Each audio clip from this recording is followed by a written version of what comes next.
Good, Tessa? Okay, we'd like to introduce Russell Henley into the interview room, our 2026 champion of the Charles Schwab Challenge. Russell, your finish down the stretch, you were as hot as the weather was out there. If we can get some comments on, I know a finish that you will remember for a long time, birdied your last 3 of regulation, and then in the playoff to win your 6th PGA Tour title. Yeah, still kind of speechless about it. I mean, I was on 15 in the rough after my tee shot, and was just like, man, I gotta save par, and I go over par on the day. And so I didn't really start thinking about birding the last 3 until when I made it the putt on 17. I knew that I had a chance to put a little pressure if I played 18 well. And so just seeing those putts go in, and kind of a weird start to the day, and just kept fighting, and just got a little bit of momentum, and hard to believe I'm sitting here.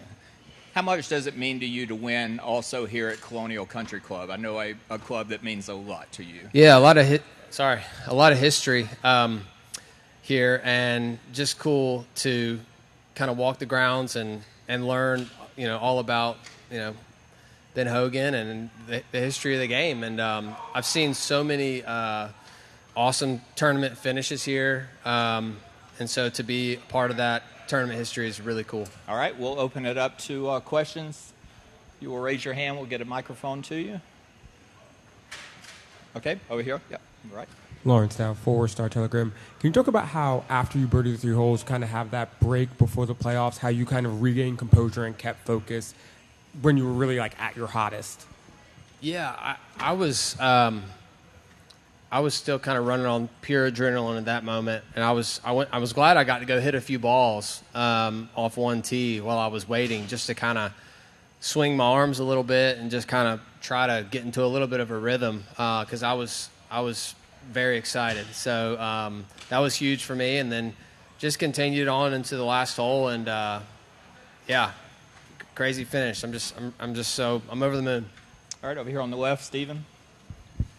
Just kind of take us through the playoff hole. Obviously, the nice approach you have, but just take us through the whole playoff hole. Yeah, so the wind's been off the right all week, and there are these 3 windows on the clubhouse that I've been aiming at every day, and we've debated on hitting a cut shot off that tee to kind of fight the wind, but Andy was pretty adamant, my caddy, about just hitting trying to hit it straight at those windows every time, and if the wind hit it, which it would, that was the perfect line. And so, when I got back to the tee for the playoff hole, I said, do you like the same straight shot? And he said, 100%. So he was very confident in our game plan. That gave me confidence. That made me feel comfortable, like I was hitting the right shot, and hit a great drive, got through the ball really well. And we knew it was playing really short. My lob wedge in regulation went a long way.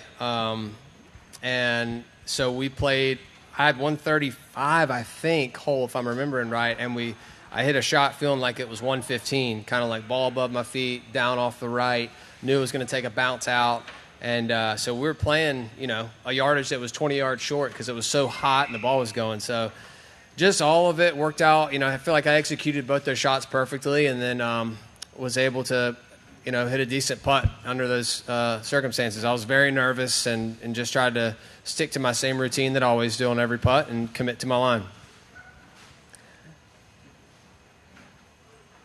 All right. Move up to number 11 in the FedEx Cup standings. Russell, just talk a little bit about how this sets you up now for the rest of the year and a really important stretch coming up. Yeah, I've had some good tournaments this year. I've also had a few that I've been frustrated with, and like I've said earlier, I feel like mentally I've kind of let my frustrations get the best of me this year, and so I felt like this week I wanted to start just being better about that and fighting all the way through the finish line. And so, yeah, it's amazing to be 11th on the FedEx and kind of fighting my way back up closer to the top there, and I'm excited about the rest of the year, and I'm going to keep trying to work hard at it and see if I can be in contention as much as I can. And your schedule over the next month? Yeah. You mean to say what it is? Yeah, sure. Okay. So I'll play Memorial next week, and then I'll play U.S. Open, and then I'll play the Travelers, and then I'll play Rocket, and then The playoffs, I think. Right. Oh, wait, and the Open. I'm going to play the Open. Okay. All right. Okay. Questions? Yep, Stephen. I think you said something in your post-interview about just wanting to win as you get to these points and as you get older in your career. Just talk about how much more they mean and how much more you do want to chase them as you keep feeling them. Yeah, I think, I've been playing really well the last 3 or 4 years, or even more, really. And even though I've been playing well, I still feel like I keep coming back to this realization that it's just so hard.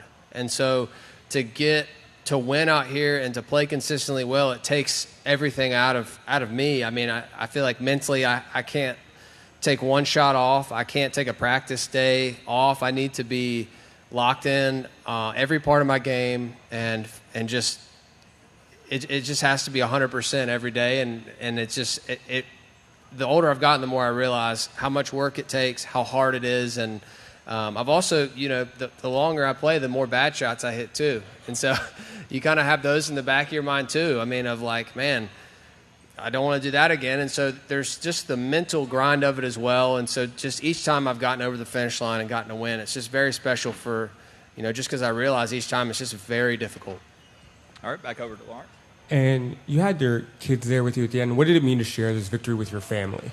Yeah, my wife is my best friend and just gives me so much confidence. And this morning we just, I called her when I was at the course, and I just asked if she would pray for me and pray for the ability to fight and the ability to have dependence on the Lord while I was out there. And so she's just my best friend and gives me so much confidence and just supports me so well. And when I'm at the course, sometimes I stress about, like, man, I hope my family's, having a good week when I'm at the course for 7 or 8 hours and they're having to, find stuff to do in all these towns. And she's just always telling me it's great. We're going to be together, and gives me, the freedom to go play well or play poorly. So just so special to have them with me. I love them so much. Russell, one of the traditions of winning this tournament is you get a pretty good ride as well. Just talk a little bit about winning the Scrambler. Yeah, that Scrambler is cool. I hadn't heard of a Scrambler before this, and clearly it was just custom made and just so well done. It's beautiful inside and outside. So I'm excited to drive it. The engine was much louder than anticipated, but my family thinks it's really cool. My kids just want to probably hang out the back or stand up, and gonna have to try to get the seatbelts on them. So. All right, let's go to Art. Russell, win anywhere is great because you know how hard it is to win. But to win here at a classic course that you guys play very rarely on the tour, and also a course that's been won by the real greats of golf, what does that mean to you, just, to win at a course that has this much history?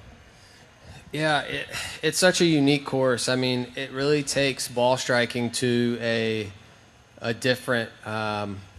it's just different this week. A lot of the courses we play, you can really get away with hitting it in the rough and hitting it a long way. And clearly I don't hit it a long way, but for this course, you have to be in the fairway to attack. You have to control your irons. You have to shape the ball. It really tests every part of your game and asks you to be, fully committed and fully clear on what you're doing. And even then, sometimes it's the wind can be very tricky. So with the history of the tournament, like I said, I've watched so many people come down the stretch and win this one, and it's so cool, to know that I've won it. I still am having a hard time, taking that in right now, but it's so special for so many reasons. Did you have a chance to look at the world champion? I think I saw Phil won it 3 times this morning, but I think my son was looking at it, and I was trying to not look at it, actually. Right. All good? All right, congratulations once again to our 2026 champion, Russell Henley.